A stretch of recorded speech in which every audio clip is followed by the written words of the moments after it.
Canola School on RealAgriculture.com is brought to you by Alberta Canola Producers Commission, Sask Canola, and Manitoba Canola Growers.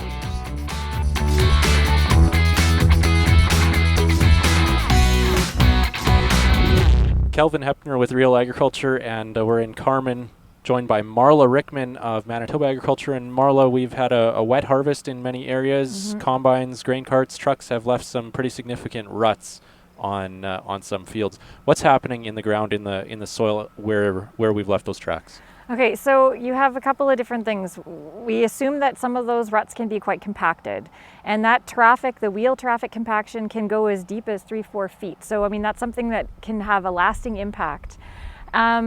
If it's really wet, like fully saturated, and you're driving through water and you're sloshing soil around and kind of making a mess of the field, you might not have as much compaction because of the fact that if all of the large pores and small pores, everything within that soil structure is full of water, the water is actually holding that soil back and kind of helping it to not be compressed. Whereas if soils are closer to field capacity, they're moist, they're not fully saturated, then you can have a lot more difficulty with that compaction, because now the small pores might be full of water, but the larger pores there are full of air, and then that just compresses and cracks down. So you can have, sometimes those uncompacted ruts don't have as much of a lip to them. They're not quite as deep as those big smeared up, big compacted ruts. Ideally, we always want to get onto a field when it's dry, what we would say dry enough to till, because then the soil has shear strength enough to withstand any impact of compaction. But when we get rains like this at harvest, it's nothing we can do about it. You got to get the crop off, and so we're stuck dealing with these big ruts. So obviously it'll be a bumpy ride the next time we go across the field, and it needs to be dealt with before seeding. It's not a good seed bed the way it is. What are the options for managing these ruts? So when you're managing ruts like this, the number one thing, I guess, for me is that you don't go in heavy, because if you go in heavy and you try to get right down and till down into that rut and till the whole thing and turn it over, you're probably tilling into moisture. Again, there's no crop growing at this point, so you're relying only on evaporation to take moisture out of the field, and it's not going to be pulling a whole lot.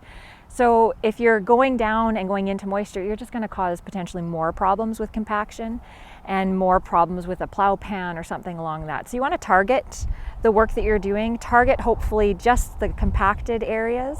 So you might not be doing full width tillage, but you want to do kind of a tickling of the soil, a light pass where all you're doing is filling in those ruts again. So not going deep, maybe just using a vertical till implement or a high-speed shallow disc, that type of implement that's not going super deep and is just going to kind of put the soil back where it came from. What about non-iron options for dealing with this compaction? So non-iron options could be things like cover crops. There hasn't been a lot of uptake of cover crops in Manitoba, and there's been a fair bit of uptake in North Dakota. And so we can learn a lot from them on how to do this properly, but there are options, especially now if you can put some kind of spreader, spinner spreader or Valmar spreader on a vertical till implement. Maybe as you're going over the field doing that light tillage pass, you can also be applying cover crops at the same time.